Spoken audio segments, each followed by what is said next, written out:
Hello everyone, अभी हम continue करने जा रहे हैं गायनेक पार्ट 3 को। तो हमने एंडोमेट्रियोसिस पढ़ा था, उसका रिकैप भी दे देंगे, पर पहले हम फाइब्रोइड से शुरू करते हैं। तो फाइब्रोइड जो होता है ना, वो हमारा मायोमेट्रियम से बनता है, ठीक है। उसका ओरिजिन वहाँ से होता है। एंड इसमें रेड डिजनरेशन होती है, कब होती है पूछेंगे तो फिर ट्राइमेस्टर सेकेंड में, प्रेगनेंसी में। अगर कैल्सीफाइड है तो फिर हमारी प्रेगनेंसी के अंदर हो सकता है, सॉरी पॉपकॉर्न टाइप हो सकता है कैल्सिफिकेशन, ठीक है। मोस्ट कॉमनली इसकी मेन कंप्लेंट क्या रहती है? ब्लीडिंग, डिस्मेनोरिया, ठीक है। एंड हैवी मेंस्ट्रुअल ब्लीडिंग रहेगी। इसमें अलग अलग टाइप्स होते हैं। तो अब हमारा हैवी मेंस्ट्रुअल ब्लीडिंग में सबम्यूकोजल हो गया। सबम्यूकोजल की ग्रेडिंग होती है 0, 1, 2।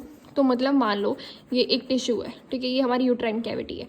यूट्राइन कैविटी में से अगर मान लो पूरा का पूरा ही कैविटी के अंदर है तो दैट इज ग्रेड 1। थोड़ा सा मतलब मोर देन 50% जो यूट्राइन कैविटी के अंदर है तो वो जगह हमारा ग्रेड 2। एंड लेस देन 50% अगर यूट्राइन कैविटी में दिख रहा है तो वो जगह ग्रेड 3। तो इसको तो तुम हिस्ट्रोस्कोपिकली रिमूव कर सकते हो, राइट, लेकिन इसको तुम्हें लैप्रोस्कोपिकली बाहर से रिमूव करना पड़ेगा, ठीक है। ये डिफरेंस बना देता है। फिर उसके बाद आएगा हमारा इंट्राम्यूरल या फिर सबसिरोसल।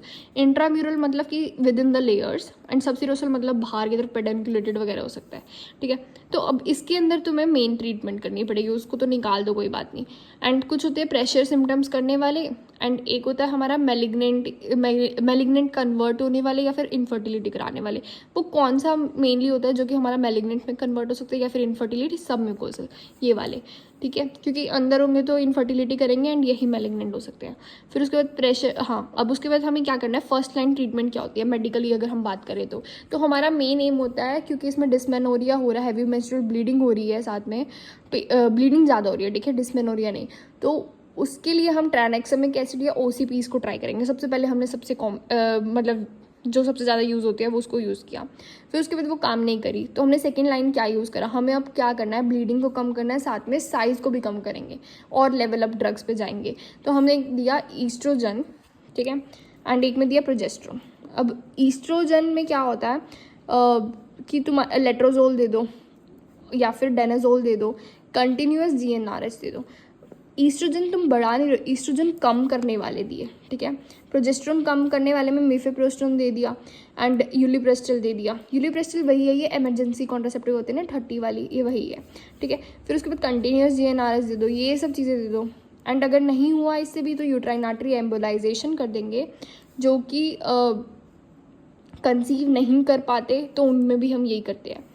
उसके अंदर हम ये नहीं करते हैं, ठीक है। जो कंसीव नहीं करना चाहते उनके अंदर करते हैं। एम्बोलाइजेशन है, कहीं पे भी जा सकता है, हो सकता है परमानेंट डैमेज हो जाए, परमानेंटली ही नहीं है यूट्रस, तो फिर इसलिए जिनको कंसीव करना है उनमें हम ये सब ट्राई नहीं करेंगे। अगर ये भी नहीं हो तो hysterectomy is the last step. तो पहले हमें ड्रग्स पे रखना है। फिर उसके बाद हमारे प्रेशर सिम्टम्स में कंटिन्यूस GnRH चाहो। जैसे देखो एंडोमेट्रियोसिस में हमने क्या किया था, हमने देखा था कि वो किस तरीके का है।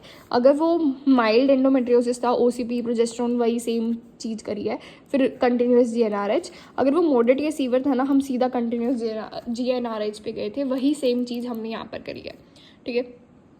तो फिर उसके बाद आएगा हमारा फाइब्रॉइड। क्यों, मतलब टाइम वेस्ट क्यों करना है फालतू में। फिर उसके बाद आएगा फाइब्रॉइड। फाइब्रॉइड में क्या होता है कि रिप्रोडक्टिव एज होती है, मायोमेट्रियल ऑरिजिन होता है, हमने पढ़ लिया, ब्लीडिंग बढ़ेगी। फिर उसके बाद इरेगुलर यूट्रस हो सकता है, अप टू 20 वीक्स तक जा सकता है। Whitish in colour world appearance होती है, सूडो कैप्सूल इसमें प्रेजेंट होता है, एंड नॉन टेंडर होगा। अल्ट्रासाउंड पे is the investigation of choice. फिर उसके बाद आएगा हमारा पॉलिप।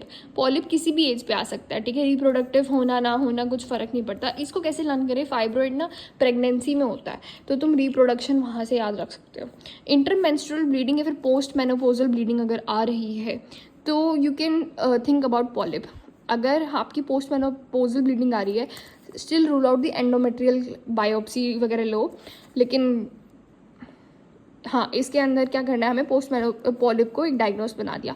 अल्ट्रासाउंड पे आपको फीडिंग वेसल मिलेगी and beefy red in colour होता है। अगर इसका डायग्राम है तो सारा का सारा पूरा का पूरा रेड है, तो दैट इज पॉलिप, ठीक है। और फिर उसके बाद आएगा, हालांकि ये नाक वाले पॉलिप से उसको जनरलाइज रूल मत समझ लेना कि भाई पॉलिप है तो पेल इन कलर, नहीं। हमारा जो एंडोमेट्रियल का पॉलिप है वो काफ़ी बीफी रेड होता है।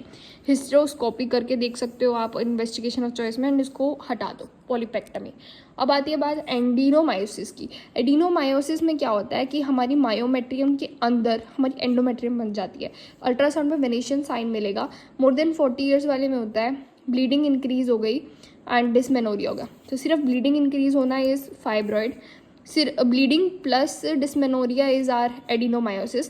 क्यों डिसमेनोरिया हो रहा है? बिकॉज एंडोमेट्रियल टिश्यू हमारा बढ़ गया, ठीक है। एंड सेम लॉजिक मैंने बताया था एंडोमेट्रियोसिस के अंदर, एंडोमेट्रियल टिश्यू बढ़ गया इसलिए डिसमेनोरिया हो रहा था। सिमेट्रिकली इनलार्ज यूट्रस मिलेगा इसके अंदर, लेकिन 12 वीक्स तक ही होगा। टेंडर यूट्रस होगा, हेल्बिन साइन होगा, टेंडर एडेनेक्सा भी हो सकता है, ठीक है।